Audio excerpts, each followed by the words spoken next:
Akkam jirtu dhaggeeffattoota Odaa Miidiyaa Intercept oduuwwan guyyaa har'aa isiniin dhageessifnaa nu waliin turaan affeerraa keenya.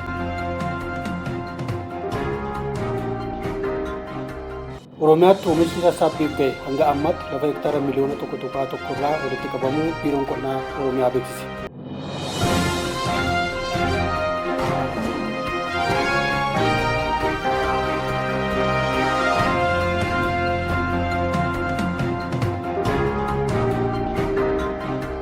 Jilli hooggantoota biiroo qonnaa Oromiyaan durfamu qophii nooraa giddugala warshaa nooraa Gudar daawwate.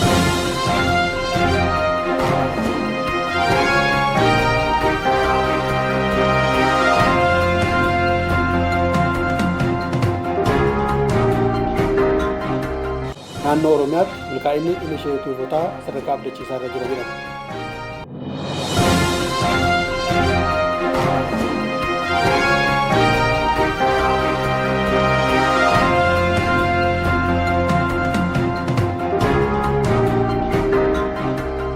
Kantiibaan magaalaa Kooriyaa Kibbaa Hunchoon Yuuktong Haanii fi jilli isaanii giddugala buddeena lammii daawwatan.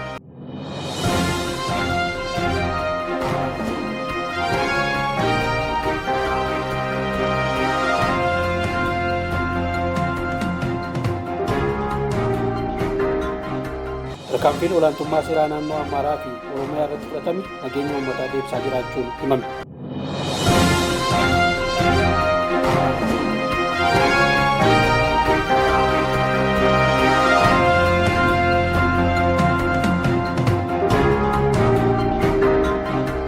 Ameerikaan Yuukireenii yoo deeggaruu baatte harka Raashiyaa jalatti kufuu dandeessi jedhama.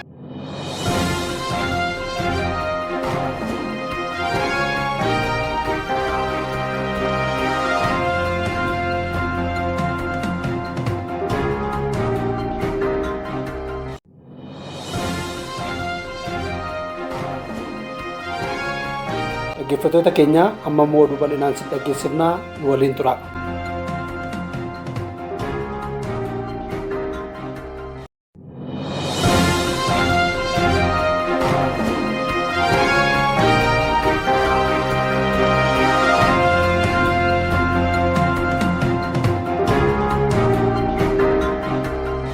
Oromiyaatti oomishni sassaabbiif ga'e hanga ammaatti lafa hektaara miliyoona 1.1 irraa walitti qabamuu biiroon qonnaa Oromiyaa beeksise. Naannoo Oromiyaatti qonna gannaa baranaa midhaan gosa adda addaa lafa hektaara miliyoona 9.4 irratti misoome irraa callaa kuntaala miliyoona 200 fi miliyoona 65 walitti qabuuf hojjetamaa jiraachuu biiroon qonnaa Oromiyaa beeksise. Hojii hanga ammaanis oomishni lafa hektaara miliyoona 1 fi 100,000 irratti misoome walitti qabamuu hoogganaan itti aanaa biiroo qonnaa Oromiyaa obbo Bariisoo Fayisaa himaniiru. Oomishni kunis godinaalee Oromiyaa 10 keessatti walitti qabamaa jiraachuu eerani. Qisaasama oomishaa hir'isuuf midhaan ga'e yeroon walitti qabuufis iddoo oomishni ga'eef dursa kennuun kombaayinarri qonnaan bultootaaf dhiyaachaa jiraachuus himaniiru. Qonnaan bultoonnis rooba yeroo isaa malee roobaa jiruun oomishni akka hin miidhamneef yeroon oomisha ga'e walitti qabachuu akka qabu obbo Bariisoon dhaamani.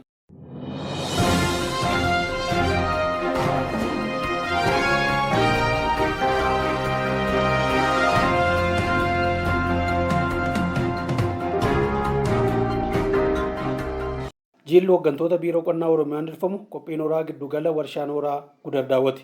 Jilli hooggantoota biiroo qonnaa Oromiyaan durfamu qophii nooraa giddugala warshaa nooraa Gudaritti taasifamaa jiru daawwateera. Daawwannaa kana irratti hooggantoonni biiroo qonnaa Oromiyaa godinaalee fi qaamolee garaagaraa argamaniiru. Sababa asiidummaa biyyeef oomishaa fi oomishtummaan qonnaan bultootaa akka gadi hin buuneef mootummaan naannoo Oromiyaa furmaata rakkoo asiidummaa biyyeef warshaa nooraa ijaaruun isaa daran nu gammachiiseera jechuun qonnaan bultoonni dubbifne tokko tokko nutti himaniiru. Beekumsa qabnu hunda fayyadamnee nageenyummaa biyyee keenyaa eeguun dinagdee qonnaan bulaa keenyaa guddisuuf dirqama keenya ni baanaan yaada hooggantoota biiroo qonnaa Oromiyaa irraa argamedha.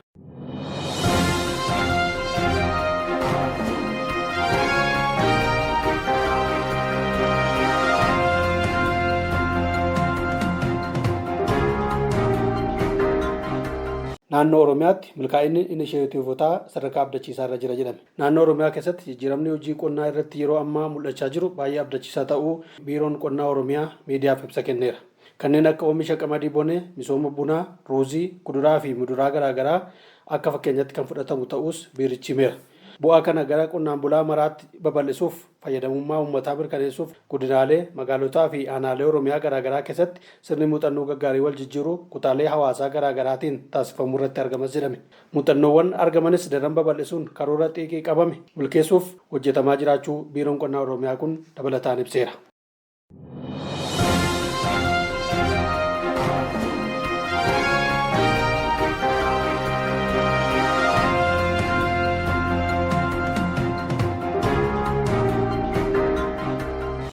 Kantiibaan magaalaa Kooriyaa Kibbaa Puunchoon Yuung Tong Haanii fi jilli isaanii giddugala buddeena lammii daawwatan. Magaalaan Finfinnee magaalaa obboloota 24 qabdu keessaa tokko kan taate. Magaalaa Puunchoon waliin obbolummaa waggaa 20 ture itti fufsiisuu fi hariiroo caalmaatti cimsuuf kantiibaa Puunchoon Yuung Tong Haanii fi jila dippiloomaasii dargaggoota guyyaa kaleessaa simattee keessummeessuun isheen yaadatama.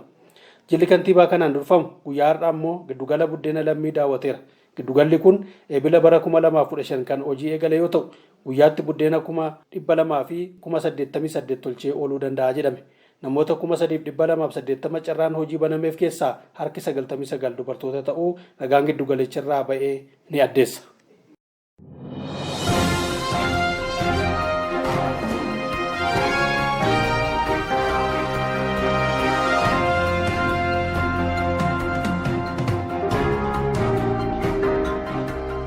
Tarkaanfiin olaantummaa seeraa naannoo Amaaraa fi Oromiyaa irratti fudhatame nageenya uummataa deebisaa jiraachuu himame.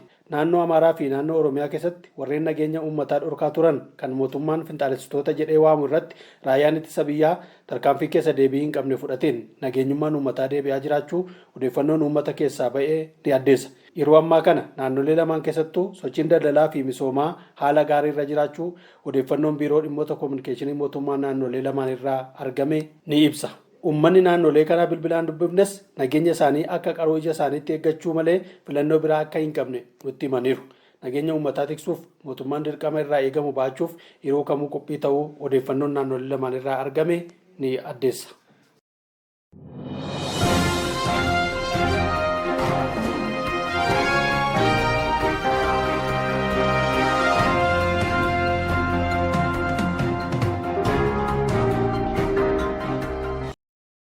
Ameerikaan Yukireeniin yoo deeggaruu baatte harka Raashiyaa jalatti kufuu dandeessi jedhame.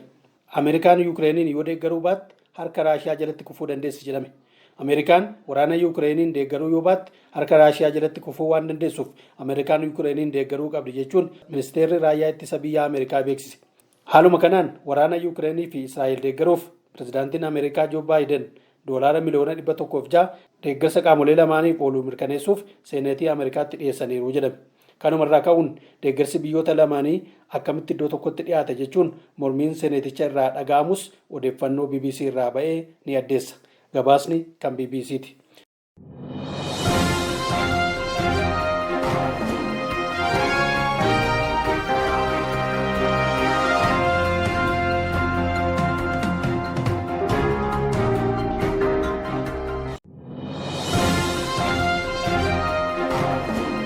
Egaa dhaggeeffattoota keenya oduun keenya guyyaa irraaf qabanne kanuma turanii nagaan turaa isiniin jenna.